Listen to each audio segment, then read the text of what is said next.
Pour moi, le cycle des destins, c'est un univers que je conçois comme une sphère et on peut l'approcher de différents endroits. Ça fera comme une sorte de puzzle. Et l'ensemble des destins permettra de mieux comprendre cet univers. Alors pourquoi le titre? Pourquoi le cycle des destins? Celui-ci s'est imposé à partir du moment où j'ai compris que chaque épisode serait des destins différents, comme une sorte de kaléidoscope. C'est le cadeau qu'offre la professeure des Valériens à Siam au début du roman. Le nom de cycle, bon, c'est le cycle du roi Arthur, c'est le rapport à toute la culture celte qui, moi, m'imprègne beaucoup. En même temps, le cycle, c'est une sorte de tour, de roue, essayer de faire le tour de cet univers qui est étonnant et qu'on essaie de développer. Donc ce n'est pas une série, je préfère appeler ça une saga, parce qu'on pourra découvrir chaque épisode indépendamment des autres.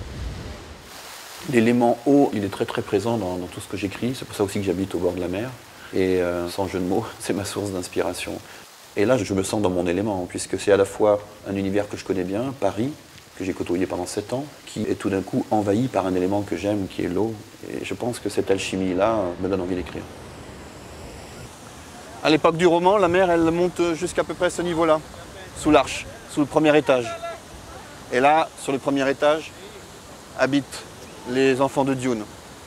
Le deuxième étage, les hors-clans, dauphins et Ailin. Et le troisième étage, le lieu sacré des enfants de Dune. Le Paris émergé, c'est un personnage à part entière, puisque c'est un révélateur. Les personnages du roman, les deux héros, vont se révéler à eux-mêmes grâce à la mémoire des lieux. Ailin, elle a un passé, elle avait 4 ans quand le tsunami a eu lieu, quand la catastrophe a eu lieu.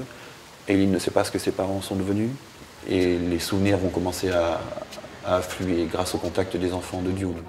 Donc ce qui me plaît, c'est que Ailin et Siam, et surtout Ailin, va plonger sur les lieux de sa mémoire, concrètement. Ici, c'est l'un de mes points de vue préférés de Paris, parce que c'est grosso modo le niveau de la mer.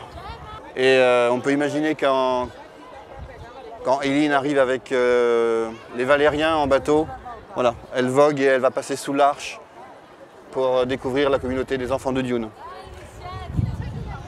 J'adore rebondir sur des choses et les transformer. C'est un petit peu le déclencheur souvent de mon écriture. Et là, retransformer Paris à ma manière, appeler la tour Eiffel la tour des elfes, rebondir avec malice sur les choses qui existent, ça j'adore. Ensuite, je le fais avec Paris, mais rien n'empêche que des destins évoluent dans d'autres villes, puisque en fait le tsunami, la catastrophe concerne la planète entière. Voilà, Paris est un personnage, mais dans ce roman, on n'a pas besoin de connaître tout le plan de Paris pour suivre l'histoire. Simplement, on rebondit avec des monuments qui sont très connus, que tous les lecteurs connaissent. Et ça permet en plus d'en apprendre sur eux, puisqu'il y a un lexique à la fin où on découvre l'historique de la Tour Eiffel, l'historique de l'Arc de Triomphe. Donc voilà, c'est en fait un dialogue entre le Paris qui existe aujourd'hui et le Paris que j'invente. L'Arc de Triomphe est un gros pachyderme les pieds dans l'eau.